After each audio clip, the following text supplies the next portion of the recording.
To create a white noise audio effect in Audacity, go to Tracks, Add New and Stereo Track.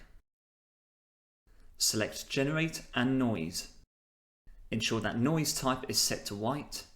The higher the amplitude, the more loud and intense the sound effect will be. Enter your duration in each of the digit boxes next to hours, minutes and seconds. Click OK.